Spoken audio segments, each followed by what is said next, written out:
તમારો પરમાત્મા તમારી ઉપર રાજી નથી. તો આજ હું એવું કબૂલ કરું છું, તમે આ જગ્યામાં બેઠા છો ને આ સાનિધ્યમાં પ્રસાદી લીધી છે ને, તો કદાચ કંઈક મંદિર જવાનું તમારું પુણ્ય તપ્યું હશે, અથવા તો તમારા ઘડિયાની કગર તમારા મઢે પાકી છે, કંઈક સાચું ખોટું કદાચ એક મસ્તક નમાયું છે ને એ પુણ્ય ભેગું થયું હોય ને, તો આ સાનિધ્યમાં આવી શકો. બાકી આ જગ્યામાં બધાથી ના આવે, આ બધાથી ના આવી શકાય ભાઈ. આમાં ઘણા એવા તેમ કોણ તો કોલર ચાલીને ઊભો કરો, 3 મહિનેથી આવું આવું કરતા હતા ને આજ આવવાનો મેળ પડ્યો છે. બોલો, 2 દાડા મારે પૈસાની જોગવાઈ નીતિ કરીને રાખી છે ને આજ આયા છે, એવાય બેઠા છે. પણ મેં હવે શું છે, દાદાને કીધું બોલવું નથી, જે કઈ એવડાય હોપીને જાય, થોડો ધક્કો તું મારીને બાકી કઈ ઘટતું હોય ને તો આંખો બંધ કરીને તારું સ્મરણ કરું છું. બાકી અહીં આવે ખાલી હાથ ના જવો જોઈએ. એટલે નક્કી તમારે કરવાનું, ડાફોડિયા ક્યાં મારવા, મૂર્તિ આમું તમારો આત્મા રહ્યો ને આ પરમાત્મા અરે જેમ હોય ના નાકામાં દોરો ફરવો ને એમ તમારું ધ્યાન એક ચીત કરીને એકવાર જતા રહેજો. મારો ઠાકર એવું કહે છે, બીજો ધક્કો તમારે અહીં નાખાવો પડે, 25મા દાડે તમારા પાંદે ત્યાં વાત પૂરી કરી દેજો. હવે આપણને એમ કે મને જો ભગવાન બતાવો તો ભગવાન એક જ છે, સૂર્યનારાયણ. હવે દાડો ઉગે ને અડધો કલાક એક ધાર્યું સામું જોઈ શકજો, જોડાય તો જો આપણે એનું તેજ ના જોઈ શકતા ભોળાનાથનું ક્યાં જોઈ શકવાનું. એટલે લાયકાત વગરનું હવે હું કોઈ દવામાં નપાશો ને હું એમ કહું મને તલાટી બનાવી દો, એમ થઈ જવાય. આપણી લાયકાત છે એટલું ભગવાન પાસે મગાય. અને કદાચ કહેવાય કે દીકરી દીકરાને હારા સંસ્કાર આપજે, સમજાય ને, કે જેથી કરીને આપણે ઘટપણમાં ગોથા ના ખાવા પડે.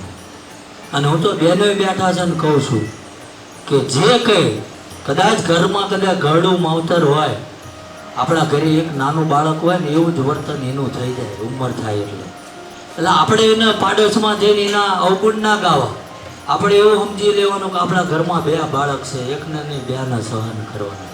અને થોડુંક વેઠી લેજો, જો કદાચ તમારું વૃદ્ધ અવસ્થા આવે ને, મારો ઠાકર એવું કહે છે કે તમારા 2 બાવડા ચાલીને જો તમારી પ્રજા તમારું ઘડપણ પાર ના કરાવે તો મારે ભૂવા પણ એવું બંધ કરી દેવાનું. એટલે માણસ રહ્યો ને સ્વાર્થી છે. પહેલા જો જ્યાં હોય ને તો કે આખા કુટુંબનું ભલું થાય, એમાં જો કોઈ ભુવા ભગત એમ કહે ને કે કુટુંબને નહીં થાય ભાઈ એક ઘરનું હું કહી દઉં તો કે આ તો મારું એકનું જ રાખો, કુટુંબને મૂકવો દેહાડે ક્યાં છે ને. પાછા ઘરમાં એમ કે ભાઈ તમારા ભાઈઓ ન માનતા હું એમનું નહીં કરું, તમારે એકનું કરો, સારું હાલો કે એમને જવાનું. અને મરવાનો વારો આવે ને, જો ઘરમાં કદાચ હાફ નીકળ્યો હોય ને તો ગમે એવા છોકરા વાલા હોય તો એ દોટ મૂકીને બહાર નીકળી જાય, નીકળે ને. એટલે આટલો જીવ સ્વાર્થી છે, નોટિસ આપણે કરવાનું છે, સમજે જીવ. ચોરાએ કશું થતું નથી ભાઈ, કરતો હરતો નારાયણ છે. ગમે એવું કદાચ દુઃખ હોય ને, આજ આ બહેનો બેઠા છે, કદાચ તમે ગમે એવા નવા કપડાં પહેર્યા, આ એક ઉદાહરણ આપો. અને મારી પોતાની પ્રોડક્ટ છે, ક્યાંય લખેલું નથી, આપણે કોઈની કોપી ન મારતા. પણ તમારા કપડાં કદાચ આ ડાળવાળા છે, આ કે ધૂળવાળા છે, તો સવારમાં ઘરે જઈને ધોકા મારે તો શું લુગડા ફાડી નાખવા મારે છે? ચમ ધોવા એ તો મને ખબર છે, પણ અંદરથી શું કાઢવા? એમ જો પરમાત્મા કદાચ આપણને દુઃખ આપતો હોય ને તો આપણું કુટુંબ, આપણો ગામ, આપણા ભાઈઓ એ આપણામાં રેલો મહેલ કાઢતો હોય. ખબર પડે આપણે નબળો ટાઈમ આવે ને, સારો ટાઈમ હોય તો ઘણા કે જોજો કે જરૂર પડે તો તમને મને અડધી રાતે હોંકારો આપજો, ભાઈ ફોન સ્વિચ ઓફ કરીને હોઈ જાય, કરે ને. અને એક આ તો અમે તમે બધા તમે જો કે અમારી ઉંમર થોડી છે, આ તો દાદાની પ્રેરણા છે, દાદાની મરજી તાર થાય. બાકી આ જે કોઈ બેઠો ને એના ઘરે 10 મહેમાન આવે ને અને એક દાડો રોકાય તો બીજે દી તમને કંટાળો આવે કે આવડા હવારમાં જતા રહે, સારું થાય છે નથી થતું. તો અમારો દાડો ઉગે 10,000 માણા પ્રસાદી લે સાહેબ, કોઈ દાડો અમારું મોઢું ન બગડ્યું. કે ગમે તારે આવ્યો હોય તો હું પહેલા જ કહું છું ભાઈ અમને જમાડી લેજો. કદી એમ એવું કીધું કે અત્યારે વેળા વગરના હું કામ હાલ્યા હોય, તો આટલું તો શીખો ભલામણ. કે કર્મો હારા કરશો ને તો પરમાત્મા પાસે ક્યારેય માગવાની જરૂર નથી. પરમાત્માને હાકળ ખખડાઈને આપવા આવવું પડે છે. આ મારો પોતાનું ઉદાહરણ આપું છું. સમજાય? બાકી લીંબુ મરચાં નાળિયેર ને મને એ જ ન સમજાવતું. ઘણા આમાં આવે ને વચ્ચે મારા 5-10 તોરણ કોક મૂકી ગયો કે મેં દાદાને માનતા મારી છે, કામ થઈ જાય 5 નાળિયેરના તોરણ મળે. હવે નાળિયેરની ઉત્પત્તિ કરવા વાળો પરમાત્મા છે. દરિયાના કિનારે સમજો કે ખારો, આખો ખારો પાટ જ કહેવાય. ત્યાં એટલી 10-15 ફૂટ નાળિયેરી, એની ઉપર એ ફળ અને એમાં મીઠું પાણી, અને એ પણ આપણે 20 રૂપિયાનું ખરીદીને ભગવાનને એ જ આપ્યું. તો એને બનાવ્યું ડાયરેક્ટ એમાંથી નાળિયેરનું પાણી ના પી લે, ત્યાં આપણું કામ કરે. પરમાત્મા તો આપણને જ્ઞાન કરાવે છે ભાઈ. અને ક્યારે અહીં આવો ને તો કોઈ પ્રસાદી, શ્રીફળ, નાળિયેર, ચૂંદડી, સાપા, તલવાર કઈ ના લાવતા. કદાચ પાડોશમાં કોઈ ગરીબ માણસ હોય ને એને એક ટાઈમ ખવડાવી દેજો. મારો ઠાકર કે તમારો આ દેવો પહોંચી ગયો. કઈ જરૂર ન કે નાનો માણસ રહ્યો ને એનો બાવડો મોટો માણસ ચાલશે ને તો ગરીબે જતા વાર નહીં. તો આપણને શું છે, આંખમાં પીળ્યો છે. ઘણા હું તો સાંભળું હોય, ઘણા બોલતા હોય કોકના ઘરે મદદરૂપ થયા ને તો કે હું ના હોત ને તો આના લગ્ન ના થાત. આવું તમે સાંભળ્યું છે. તો તું તાર બાપા લગ્નમાં ક્યાં હતો? તોય પૈણ્યા આવી. પૈણ્યા ના પૈણ્યા? એટલે આપણને માણસને નિમિત્ત બનાવ્યો પરમાત્માએ. આ કશું હોય ન કરી શકતું કે બધું જે કંઈ કરવા મોકલ્યા છે ને. તમે જો અખિલ બ્રહ્માંડનો નાથ દ્વારકાધીશ કૃષ્ણ પરમાત્મા પોતે, તોય જો એનો જન્મ ક્યાં થયો? જેલમાં. અને મોટો થવા ક્યાં જવું પડ્યું? નકર કૃષ્ણ ભગવાન અલોપ થઈ ના જતા રખો. પણ જે કરવું પડતું હતું એ કરવું પડ્યું. કે રામ અવતારમાં ભગવાન મર્યાદા પુરુષોત્તમ રામને જો કે અયોધ્યા નગરી, જ્યાં દશરથ રાજા, જે ચક્રવર્તી રાજા કહેવાય, એના ઘરે રાજકુમાર તરીકે જન્મ લીધો. તો એ આખું જીવન વનમાં જીવ કે ના જીવ? તો તમને મને ઘડીક દુઃખ આવે તો એમાં હું ફેર પડી જાય બધા. તો ઘણા મને આવીને એમ કે હવે અમારે જીવાય એવું જ ન દવા. કે ભગવાન એમ કહે છે અંત છેલ્લો શ્વાસ હોય ને તમારો, ત્યાં લગી તમારો પ્રયાસ છોડતા નહીં. ગમે એવું કદાચ પથ્થર જેટલું કઠોર કદાચ તમારું દુઃખ હોય ને, તોય તમારો જો સાચો પરિશ્રમ હોય તો એ ફાડીને મારે વળતર આપવા આવવું પડે છે. એટલે હવે સમયનો અભાવ છે. થોડી વાર અમને બેહાડ દો, 10 જ મિનિટ છે. બે જાઓ.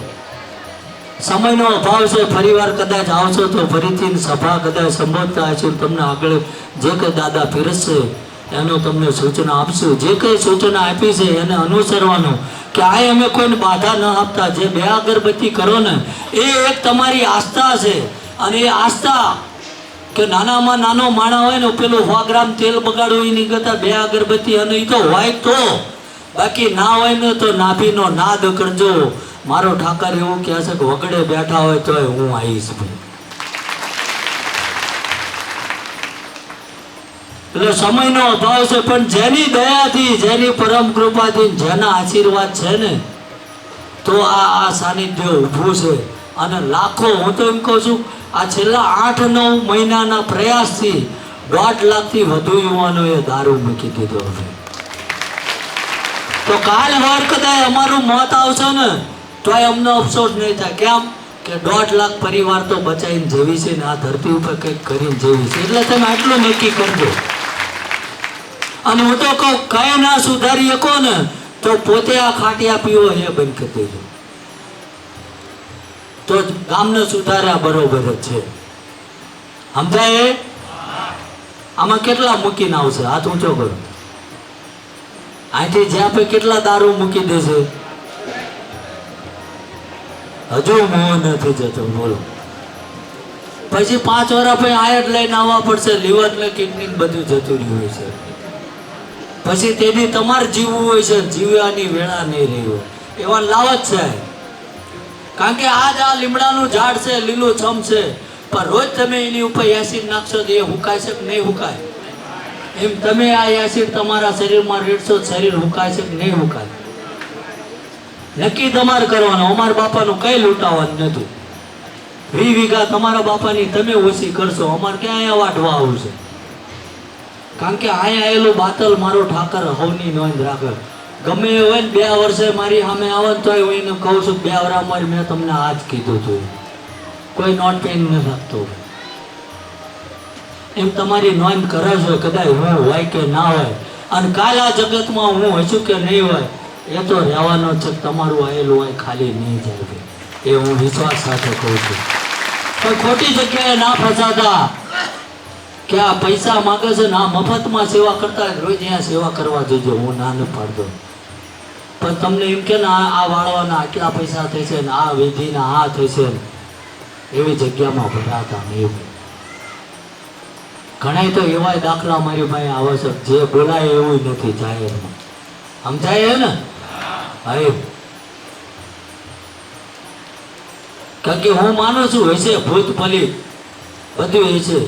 આ જગ્યામાં જે કઈ બેઠા છે ને એને પૂછજો કે કોઈ દાડો મેં મંત્ર જાપ હું નથી જાણતો, પણ ગમે એવું કદાચ હઠીલું ભૂત ફલિત હોય કે ના હોય હું નથી જાણતો, મારો ઠાકર જાણે.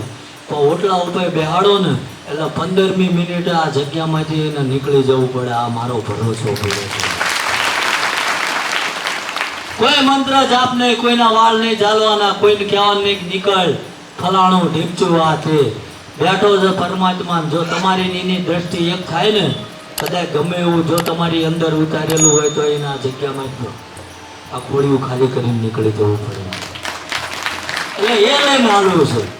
પછી તમને બસકા બંધાવવાનો શોખ હોય તો બાંધજો, ઘરે નાળિયેર ટીંગાળજો, લીંબુ મરચા બાંધજો.